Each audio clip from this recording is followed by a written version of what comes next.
Olá, vamos continuar a leitura? Na nossa frase, a frase da nossa vida. Pense sobre o que você está pensando. Entre os quais todos nós andamos, vivemos outrora, segundo a inclinação da nossa carne, do nosso comportamento governado pela natureza corrupta e sensual, fazendo a vontade e obedecendo aos impulsos da carne e dos pensamentos. Efésios 2, versículo 3. Paulo nos adverte aqui que não devemos ser governados pela nossa natureza sensual, nem obedecer os impulsos da nossa carne, os pensamentos da nossa mente carnal. Embora eu fosse uma cristã, estava tendo problemas, porque eu não tinha aprendido a controlar meus pensamentos. Eu pensava sobre coisas que mantinham minha mente ocupada, mas elas não eram produtivas positivamente. Eu precisava mudar minha forma de pensar. Uma coisa que o Senhor me disse quando Ele começou a me ensinar sobre o campo de batalha da mente tornou-se um ponto decisivo e importante. Ele disse: pense no que você está pensando agora. Depois que comecei a fazer isso, não demorou muito tempo para que começasse a perceber por que eu estava tendo tanto problema em minha vida. Minha mente estava uma bagunça, eu estava pensando todas as coisas erradas. Eu ia à igreja, eu havia feito por anos isso, mas na realidade jamais pensava sobre o que eu ouvia. Entrava por um ouvido e saía pelo outro, por assim dizer. Eu lia algumas passagens da Bíblia todo dia, mas eu nunca pensava sobre o que eu estava lendo. Eu não estava me aplicando à palavra. Eu não estava pensando no que eu estava ouvindo e nem estudando. Portanto, nenhuma virtude ou conhecimento me voltava à memória. Eu quero falar um pouquinho a respeito. Quem nunca, foi a um culto, sentou, ouviu a palavra e saiu como se não tivesse ouvido nada? O pregador, o ministro falando e a cabeça estava em outro lugar. Os pensamentos estavam vagando, em outra parte. Ou talvez você já pegou a Bíblia para ler e você está lendo religiosamente, porque disseram para você que ler a Bíblia é bom, que renova a mente, mas você está lendo religiosamente, mas não está lendo de forma com que faça com que a Bíblia leia você. Eu aprendi isso e isso faz toda a diferença. Não leia a Bíblia para estudar a Bíblia. Leia a Bíblia para que a Bíblia estude você.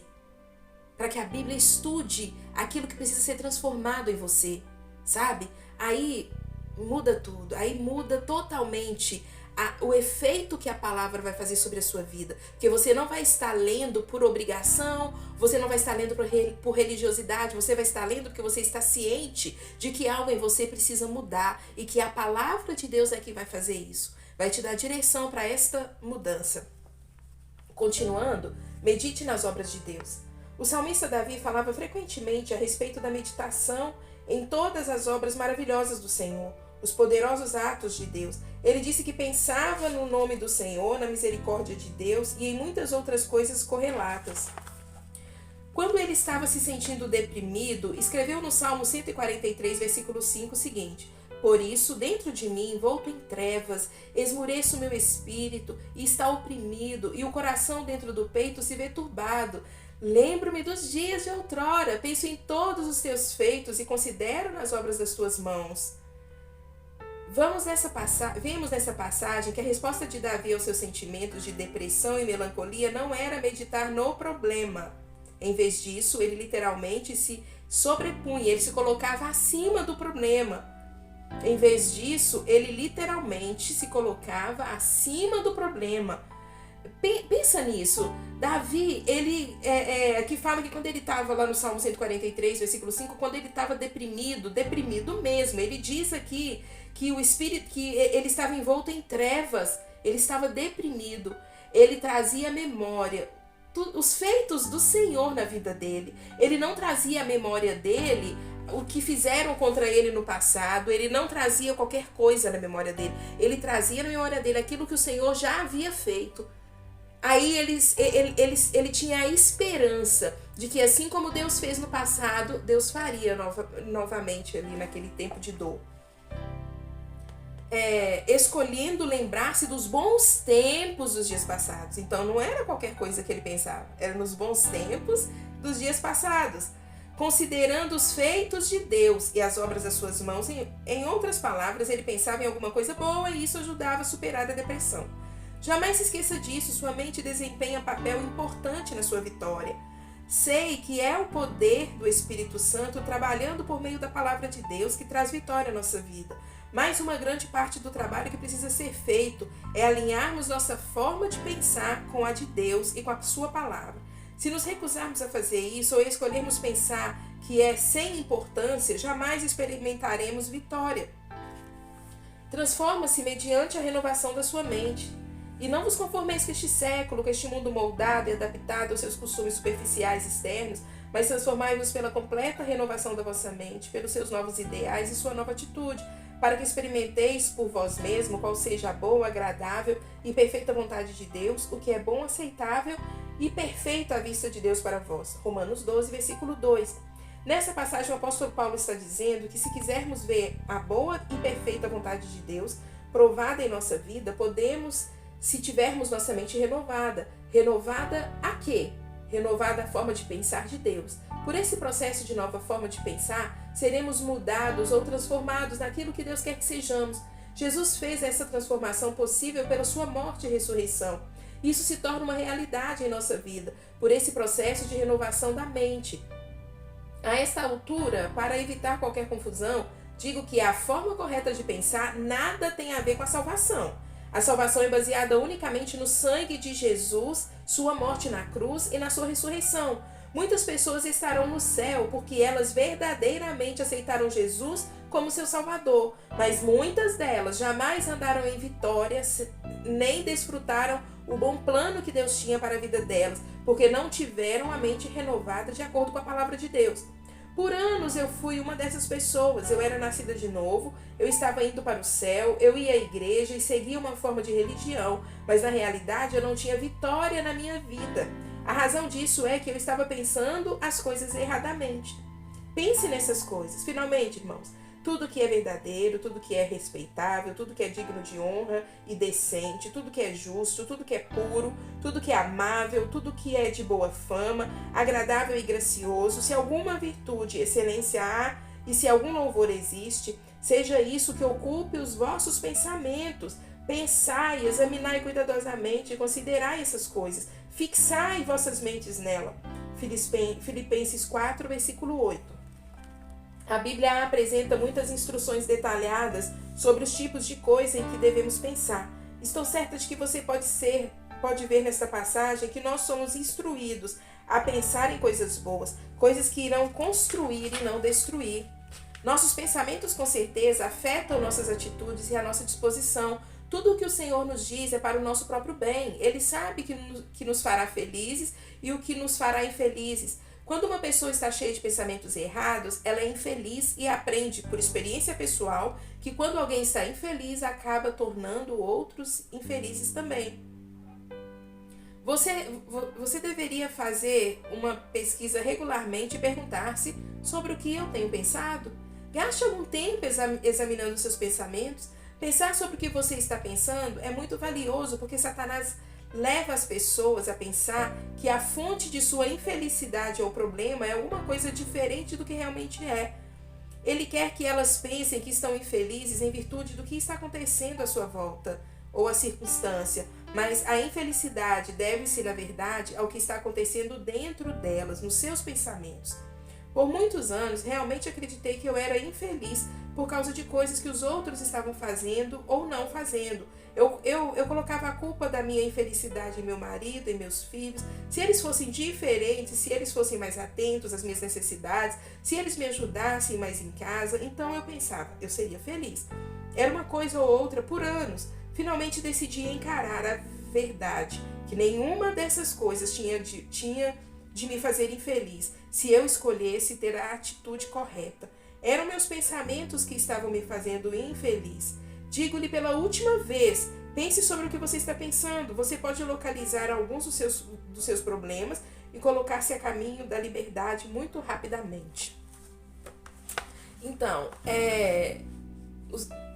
os pensamentos são o que precede a nossa derrota ou a nossa vitória. Vocês já pensaram nisso?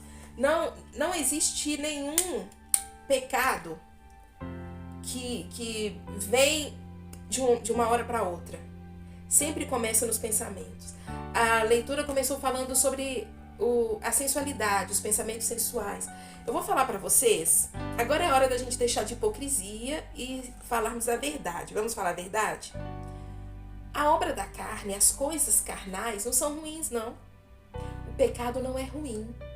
Não é ruim de se sentir. Não é. Por exemplo, se a sua fraqueza é a sensualidade, é a pornografia, pensar nessas coisas vão te trazer prazer. Se sua fraqueza é um vício, praticar esse vício vai te trazer prazer. O pecado não é ruim, ruim é a consequência dele.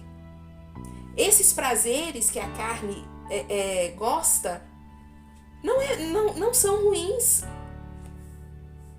A consequência deles é que é ruim, e é extremamente ruim. A Bíblia diz que a consequência, que o salário do pecado é a morte. Mas então, como vencer isso?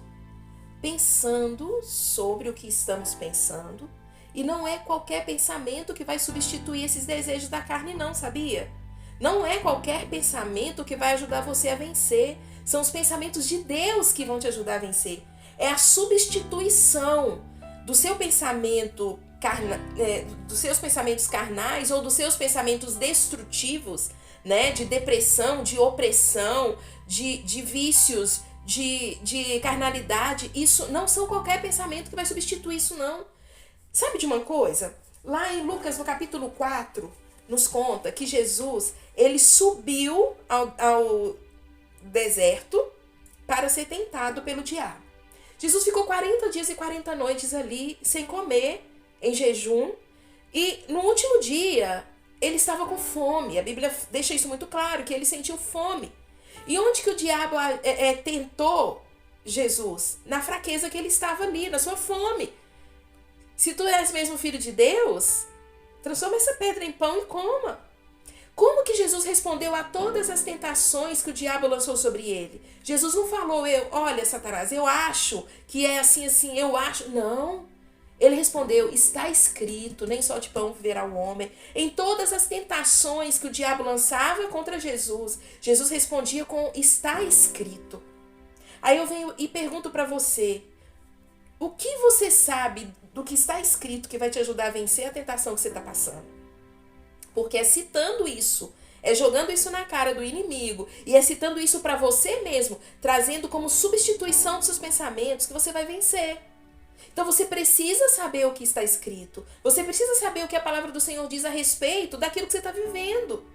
E ela tem caminhos, ela tem saída, ela tem uma resposta para toda situação que você está vivendo. Contando que você leia a palavra, querendo que ela estude você. Se exponha a ela, para que ela te estude, ela te aponte a saída para esses pensamentos que têm te aprisionado. Aí lá mesmo, em Lucas capítulo 4, diz que Jesus ele subiu guiado pelo Espírito. E depois que ele venceu todas as tentações, a Bíblia diz que ele desceu cheio do Espírito.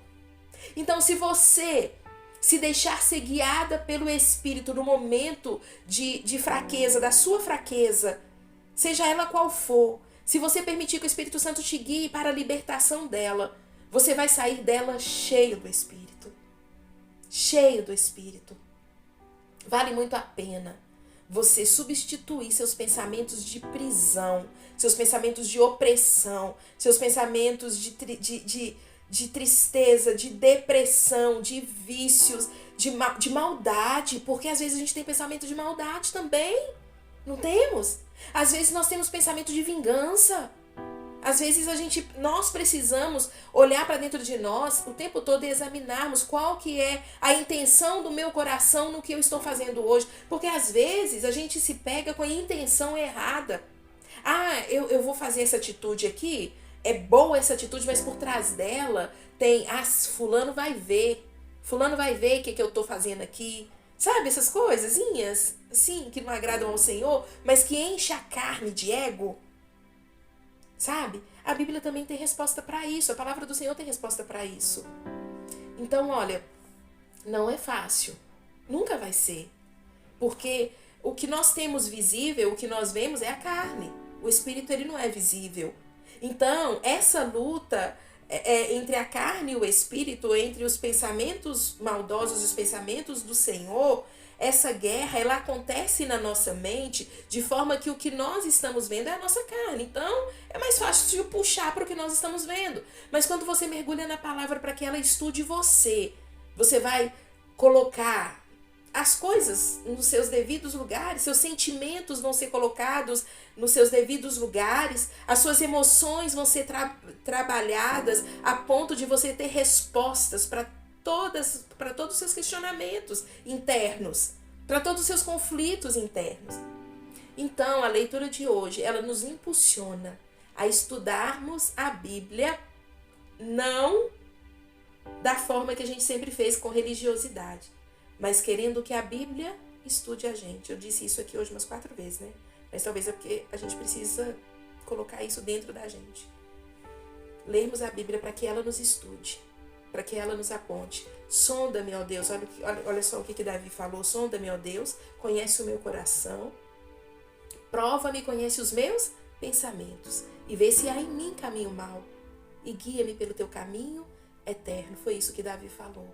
Então é isso que nós temos que falar com o Senhor quando vamos ler a Bíblia. Pode me sondar, coloca uma sonda lá dentro do meu coração, da minha alma. E se tiver caminho errado, Senhor, me guia pelo teu caminho eterno. Olha os meus pensamentos, Deus. Eu estou pensando isso e isso. Tem alguma coisa errada? Mude os meus pensamentos. Me ajude a mudar os meus pensamentos. Esclareça para mim a sua palavra. Revela ela a mim, para que eu venha caminhar conforme aquilo que está escrito. Para que eu venha vencer as tentações dizendo, está escrito. E citar o que está escrito a respeito disso. Em nome de Jesus, que o Senhor te abençoe. Pai, muito obrigada pela sua palavra, que é viva e eficaz, que é clara, que é vida para as nossas vidas. Eu te louvo, Pai, eu te glorifico e eu lhe peço que cada pessoa que ouvir, Pai, que assistir essa leitura, possa ter, Deus, tomar um posicionamento diante da tua palavra, um posicionamento de ser transformado através dela. Em nome de Jesus. Amém. Deus te abençoe.